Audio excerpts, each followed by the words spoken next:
Hello and welcome to the Jexit podcast. I'm your host Riley, a former Jehovah's Witness who left the religion in 2019.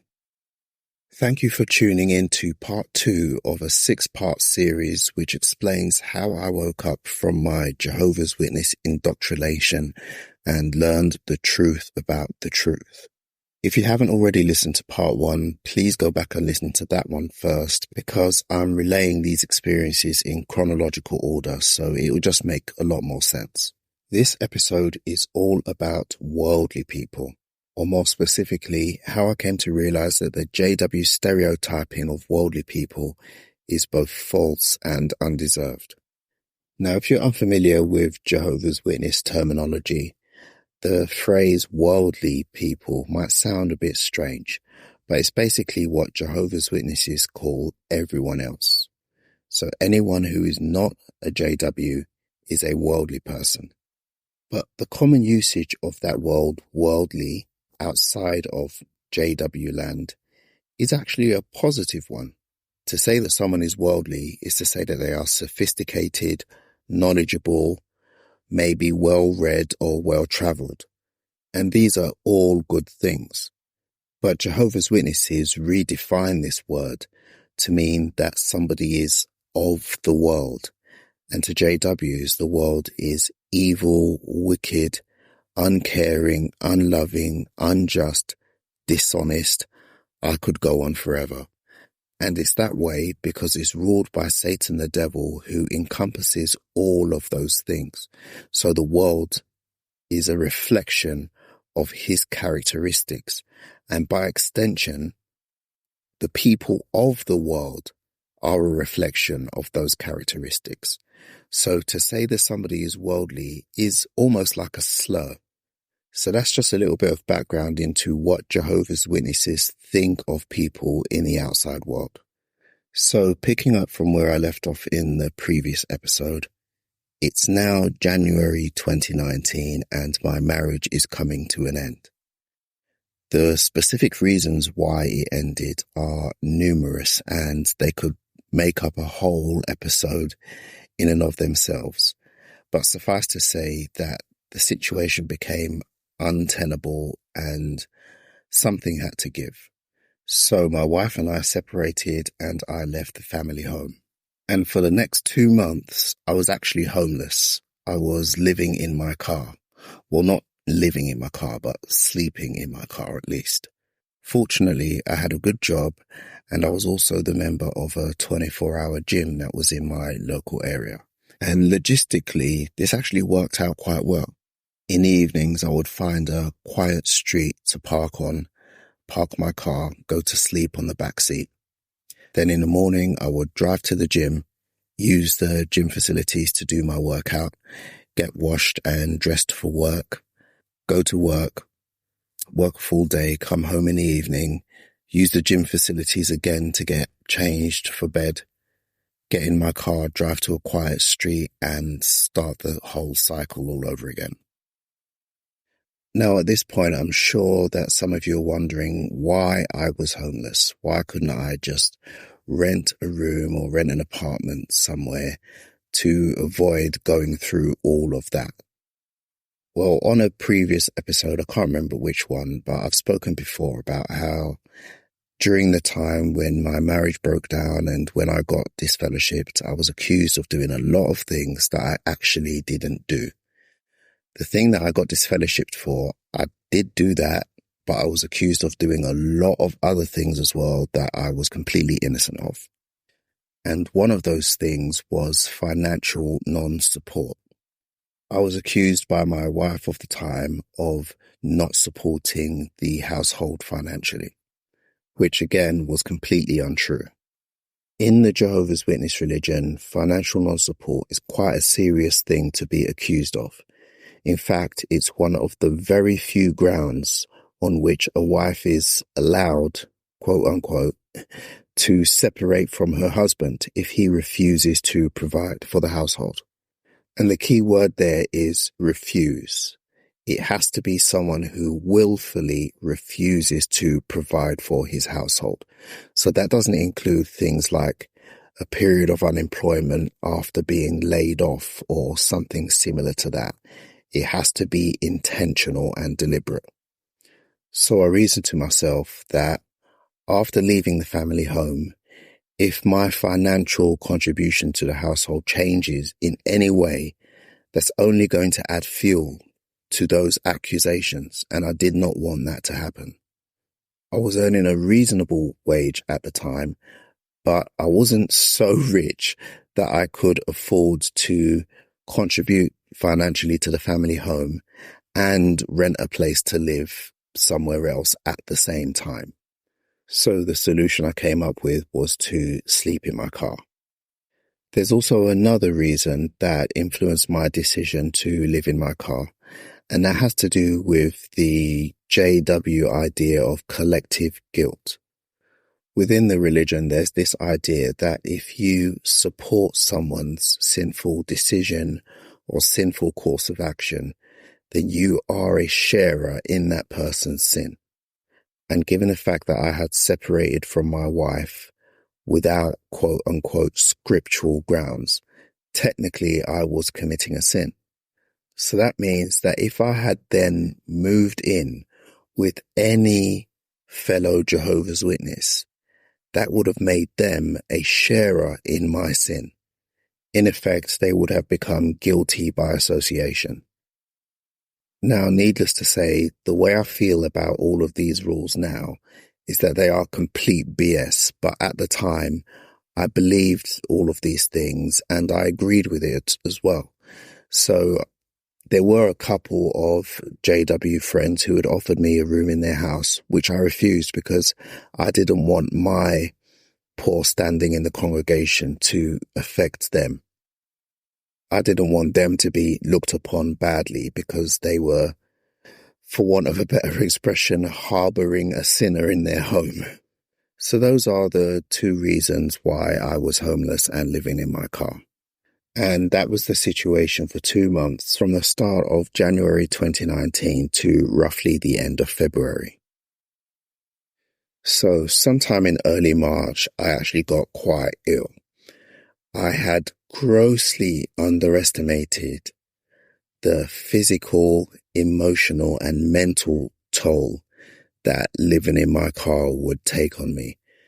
Logistically and financially, it worked out quite well, but I really didn't anticipate how it would affect me in all of those other ways.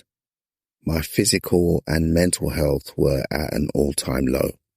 So one day I was on the phone with my mum, who is still a Jehovah's Witness, and she said, "You're actually sick now. This isn't a matter of me sharing in your sin anymore. You are sick. So I'm not asking you, I'm telling you to come and live with me." So I gratefully accepted her kind offer and I moved in with my mum. And I was there from round about the beginning of March 2019 up until late June or early July, if memory serves. Now, about a month and a half after moving in with my mum is when I was ultimately disfellowshipped from the Jehovah's Witnesses. And despite everything that I had gone through up until that point, it was being disfellowshipped that made me feel like my whole world had fallen apart. But it also served as the catalyst for me to finally wake up and realize that I'd been indoctrinated with false ideas my entire life. And that started the very night of my judicial committee. Till the day I die, I will never forget how it felt leaving the Kingdom Hall, knowing that I was no longer one of Jehovah's Witnesses. The way I usually describe the experience is like an astronaut on a spacewalk. Now, I'm sure you've seen in sci-fi movies or on those clips from NASA of astronauts at the space station. Sometimes they have to go outside and repair things or whatever astronauts do. I don't know. But you'll see them with this like tether that keeps them tethered to either the shuttle or the space station so that they just don't drift off into space. And for me, being disfellowshipped was like being that astronaut tethered to the space station or the space shuttle, but then that tether breaking. And then you're just adrift and there's nothing to stop you. And because of the vastness of space and the darkness of space, there's no way for you to orient yourself. There's no up, there's no down, there's no left, there's no right. Whatever direction you're facing is just an empty void as far as the eye can see. And you're completely cut off and completely alone. That's what getting disfellowshipped felt like for me. So as I left the Kingdom Hall, I called a friend of mine, one of the few non-witness friends that I had at the time. And I asked her if I could come and see her, and she said yes. So I drove to her house. She was aware of what was going on. She knew that I had that judicial committee that night. So I drove to her house, rang the doorbell. As she opened the door, the first thing I said was, "I'm all alone." Then she pulled me inside, gave me a big hug and said, "No, you're not. You're not alone." So we sat down, she made me a cup of tea, and I told her all about what had happened.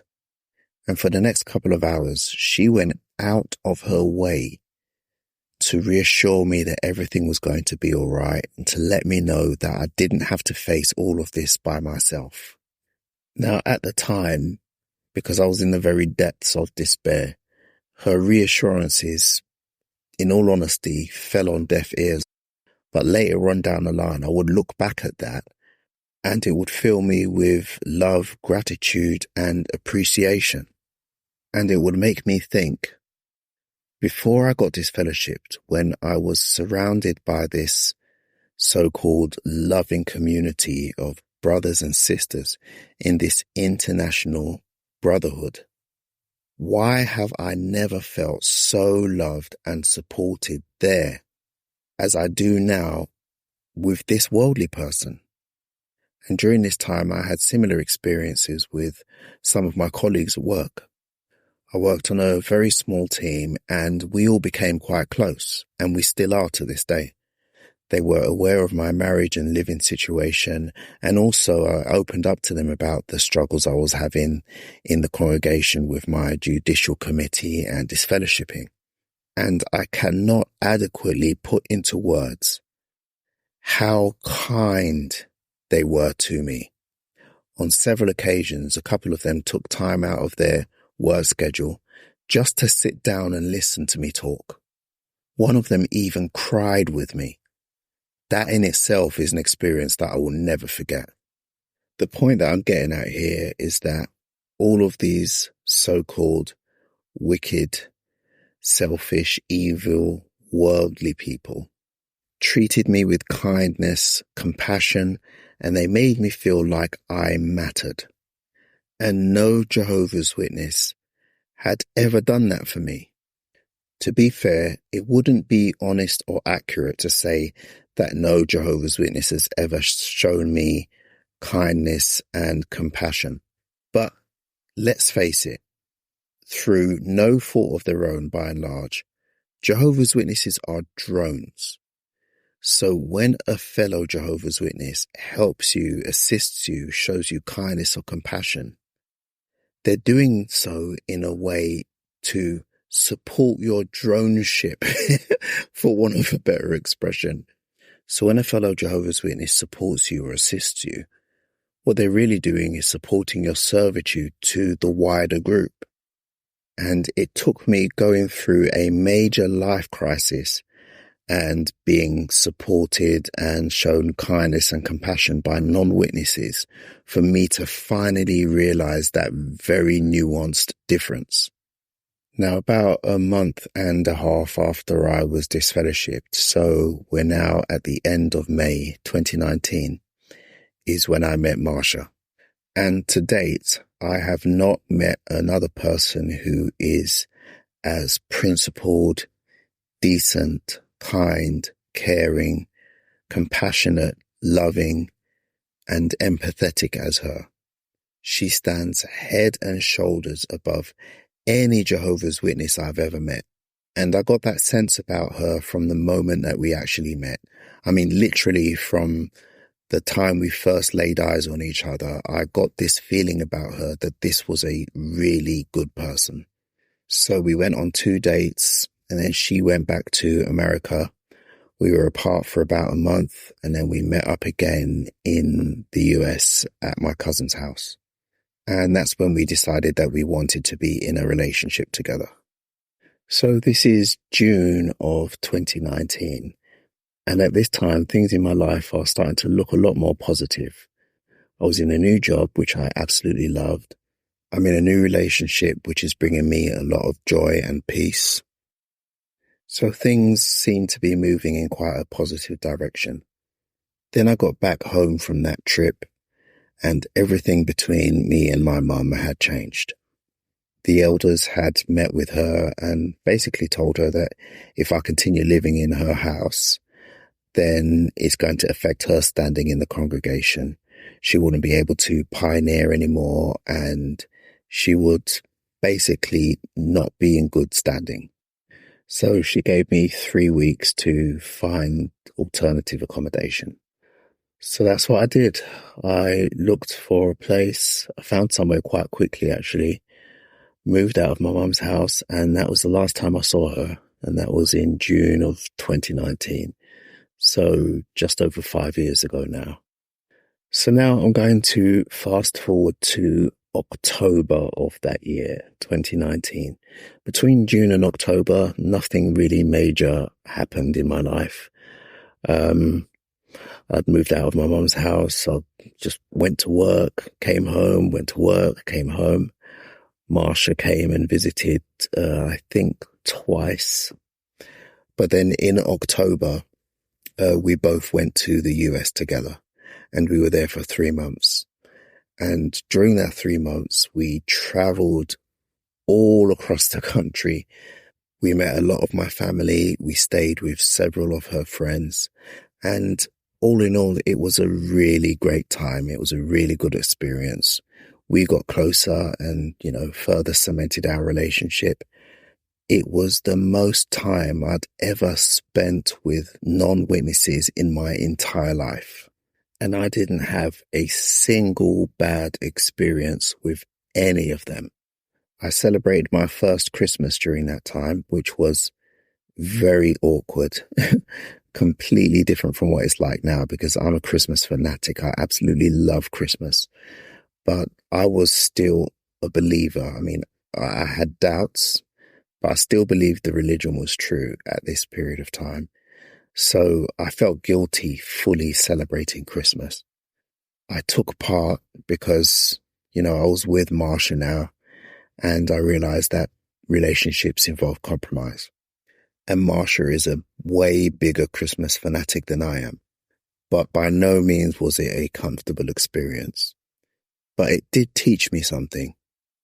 We celebrated Christmas with one of Marsha's friends and her son, who flew into California from Kansas. So on Christmas Day, when we were all opening our presents, something that struck me is these people really do care about each other.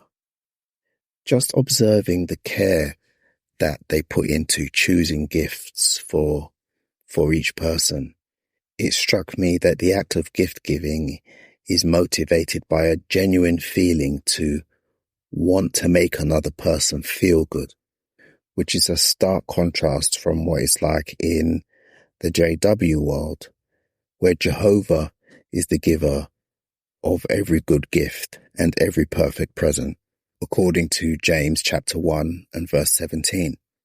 I'd received gifts before as a Jehovah's Witness. I'd given gifts before as a Jehovah's Witness.